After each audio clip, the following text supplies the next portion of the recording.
Hey, folks, get this. Around the world, there are two times more women in church than men. It's true around the world. You might ask, well, why is that?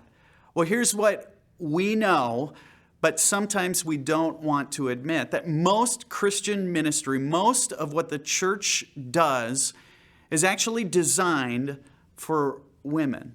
Think about the activities that churches do. We put on dinners that often involved cooking. Now, yes, there are some men who enjoy cooking, but let's be honest, most of the cooking around our house is done by my wife. We'd starve if I cooked meals. Think of the activities where women gather together. Churches are filled with things like circles. There are choirs that sing, handbell groups that gather, mostly dominated by women. There are groups that do wonderful things in the name of our faith, like quilting groups that are predominantly women. And then think about worship. Think of what our worship events look like. They're formal. You're asked to sit still, and then you're invited to sing, things that men don't often do. And then consider the language we use. It's all about love. It's all about compassion. It's about a tenderness.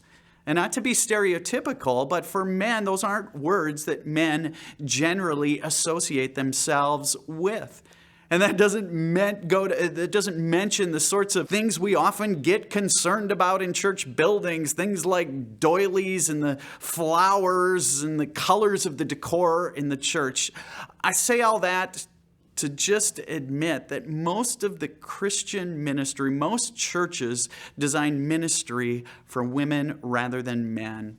And so if you were to walk into a Christian bookstore, you would notice that 75% of the things that are sold, the books, the devotional materials, they're all designed for women. Well, folks, this week on the Daily Dose, we've been talking about why men hate the church, why men often hate going to church.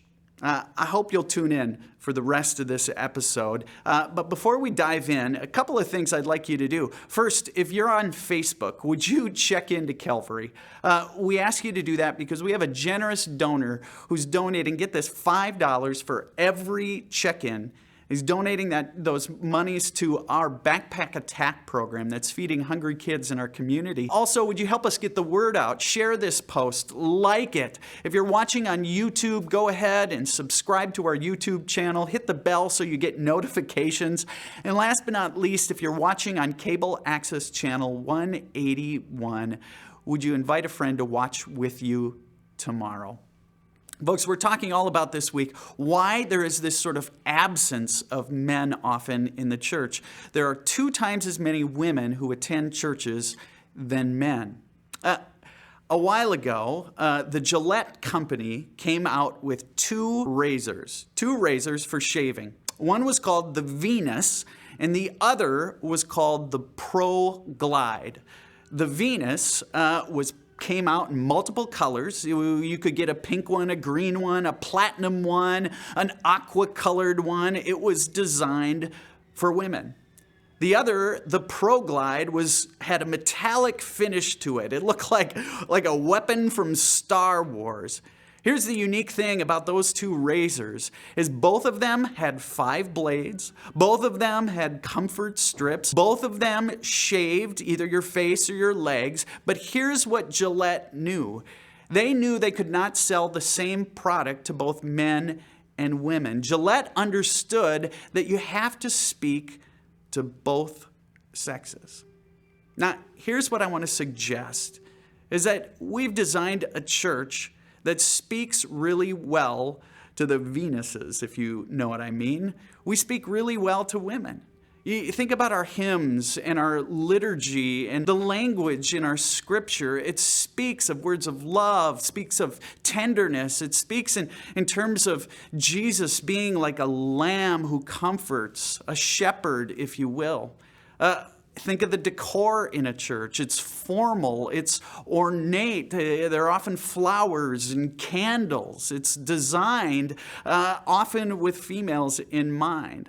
Think about the favorite storylines in the Bible. It's all about love. And if you think about the favorite movies often women have, movies women go back to and watch again and again, the storyline is often about a woman who finds out that she is lovable, that there's this man out there that loves her more than life itself. Think about what we do on Sunday mornings when you come to church. You get dressed up. You're invited to sing. So much of what we do as a church has a feminine sort of quality to it. It's designed often for women. Now, I want to ask you today, and I hope it spurs a discussion with you and your spouse, or you and maybe a neighbor, you and a man in your life.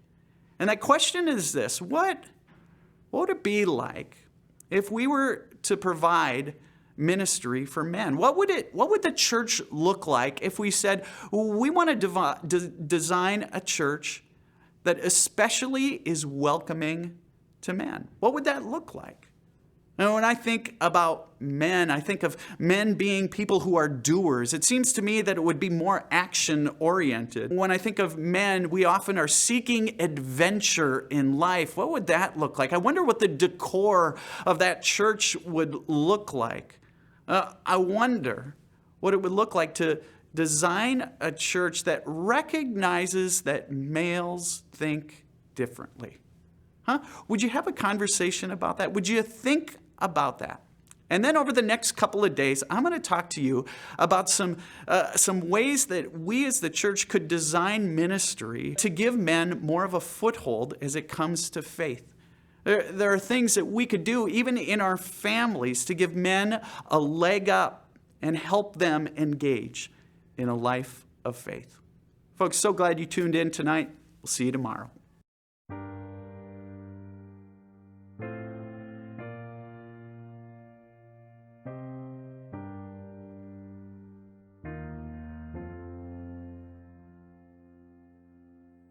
When the ground beneath my feet gives way and I hear the sound of crashing waves, all my world is washing out to sea. Hidden safe in the God who never moves, holding fast to the promise of the truth. You are holding tighter still to me. Oh, the rock won't move and his word is strong. The rock won't move and his love can't be undone. The rock won't move and his word is strong. The rock won't move and his love can't be undone. The rock of our salvation.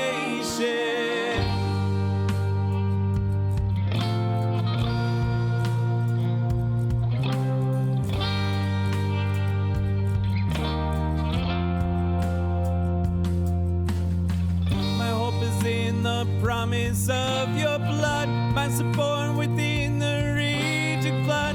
Even in the tempest I can see I'm hidden safe in the God who never moves, holding fast to the promise of the truth. You are holding tighter still to me. Oh, the rock won't move and his word is strong. The rock won't move and his love can't be undone. The rock won't move and his word is strong. The rock won't move and his love can't be undone. The rock of our salvation. Whoa.